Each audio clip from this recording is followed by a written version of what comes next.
Your new alignment with Rabiu Kwankwaso has raised eyebrows, given your emphasis on transparency and governance reform. What common ground beyond electoral strength binds you together? Let me tell you, let me even go back to your last question where you asked, what qualifies me to be the president of Nigeria? That one I'm going to come back to it because on this issue. No, because I want to bring it to what you asked me about. Okay. Me and Kwankwaso. All right. So we can start from there. And then while you're coming up with the answer, I was watching during our research for this. One of my staff brought up a video of Rabiu Kwankwaso where he was at Chatham House and he was saying that he's more qualified, so he cannot be your vice president. He's more qualified than you. He has a doctorate degree, he's an engineer and things like that. But we'll talk about that one. But you continue on the trajectory that you've started. Well, let me tell you what commonalities I have with Kwankwaso. One is not just about our having organic followership, not about our popularity, but he invested in critical area of development, education. Development is not measured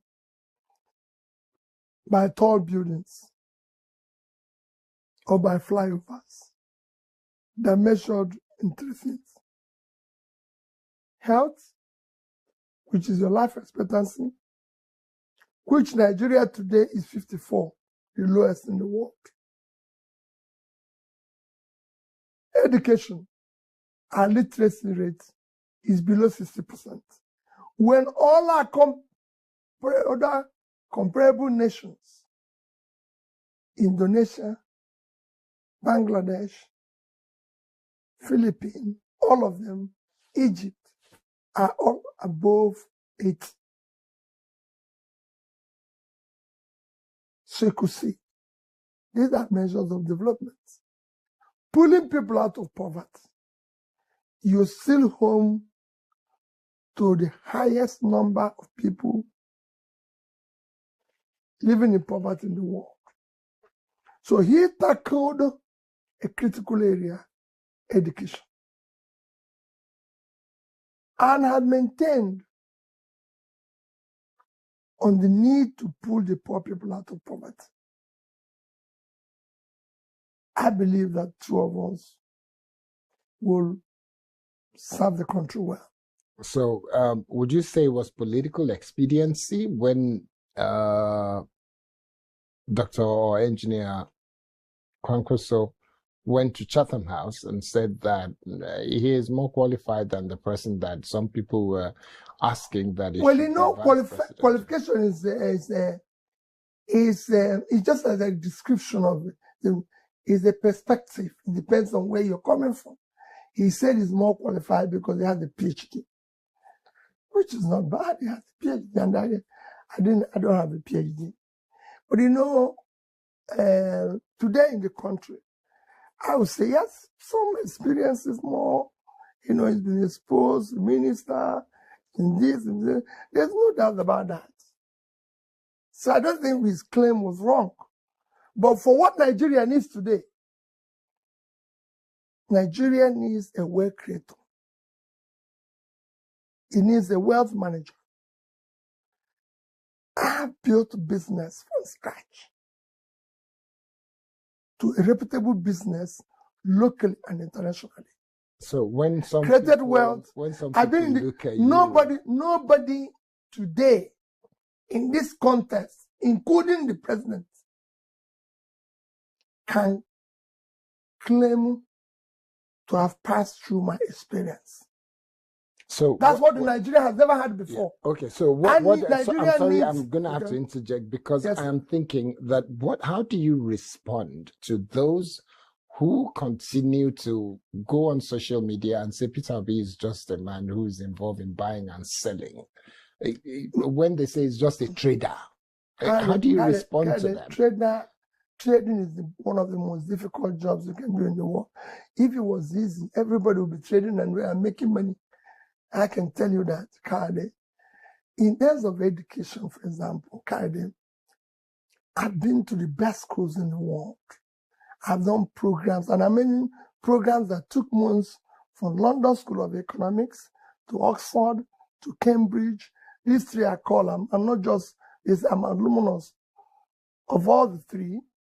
I've been to Harvard, Columbia, Kellogg, INSEAD, IMD in Switzerland. I can go on and on. So, in terms of education, kindly, I've passed through schools.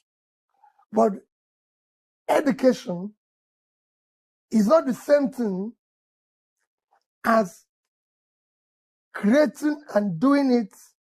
You know, in America, they have more clinical professors than academic professors. I'm clinical in what I'm saying, and Kaiden approves it. What Nigeria needs today is somebody that will create wealth, not somebody who shares wealth.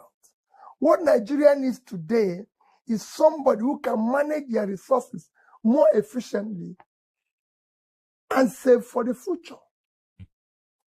The country with the highest in terms of savings, or you can call investment today, is Norway. What did Norway do? They were saving the same money from oil. Nigeria is the only country in the world that I know. I've been producing oil for years without saving anything from that oil. Everything is just shared like a motor packed up. They just bring it every month and share. Everybody's running around. Okay. I'm kind of, to prove what I'm saying, go to the businesses I'm involved. It's not only buying and selling. I'm involved in financial institutions. I was involved in manufacturing. I was involved in distribution. I'm not just buying, I was involved in distribution. Go and check in all of them. All of them have been run successfully. And when I transited to politics, where I govern the state, you can go there and see what I'm preaching. I changed when I came to Anambra State. No single school of nursing, school of midwifery was accredited. When I left, over 10 were. When I came to Anambra State, there's no single teaching hospital. Today, there's 3. When I can go on and on. In terms of education, it's there for everybody to see. You're moving from the lower ranking to number 1 or so. To date, no state in Nigeria, in sub-Saharan Africa, then it was in Africa because her body number of computers we bought for our state. Go ask HP, they're still there. No state in Nigeria, I put in all our secondary schools, internet, when I was going on. No state in Nigeria have bought buses, 2 buses, because I bought one after 4 years, for their secondary schools. No state in Nigeria, I can go on and tell you what we did just to change the education, because we believed in it. We open up rural areas. These things are not something anybody can say, oh, it didn't. They're there for people to see. It is the vehicles that are bought that are still there. So you can see it. Okay. Above all, clear people are still thanking me for clearing all the pensions, all the gratuities that people who work for government, who are entitled to it, was supposed to be. Above all, I saved money. That when I left, I had the equivalent of $500 million. Nowhere in sub-Saharan Africa, I'm not talking about Nigeria, has such a thing happened. Nobody asked me to save money, but I think it was something good. If the money I saved, just the dollars alone, is still there today, it would have been over $400 million today. Imagine a state having that type of money, about 600 billion naira in their coffers. If they put it in fixed deposit at 20%, which you can get today, that's 120 billion naira.